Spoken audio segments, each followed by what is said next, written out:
From VOA Learning English, this is the Agriculture Report. A new report says genetically modified or GM crops would greatly improve agriculture in Africa. The policy group Chatham House released the report. It says African governments are unlikely to approve GM crops because opponents are spreading fear about its possible dangers.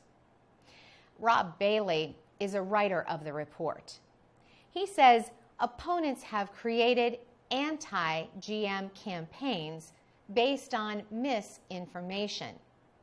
He says they claim a link between GM and cancer, reproductive problems, or other health concerns. But Mr. Bailey says there is no evidence to support the claims. And he says GM crops offer the best hope of increasing productivity and dealing with climate change in Africa. Opponents of GM crops also argue that they are costly to grow.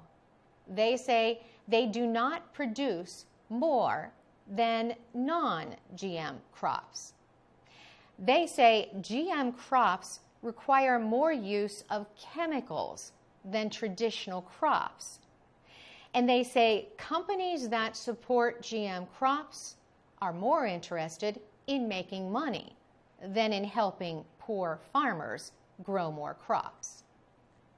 Tete Narte grows pawpaw, maize, and vegetables near the Ghanaian capital, Accra.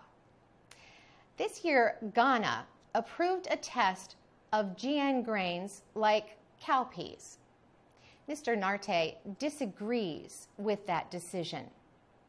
He argues that anything non-natural has risks. He also says there is not enough research into GM crops. Ghana's government says it has put strong laws in place to guard against problems from GM crops. Bernard Guri works at Ghana's Center for Indigenous Knowledge. He is worried that GM crops could force many of Africa's millions of small farms to stop growing food. For VOA Learning English, I'm Carolyn Prasuti.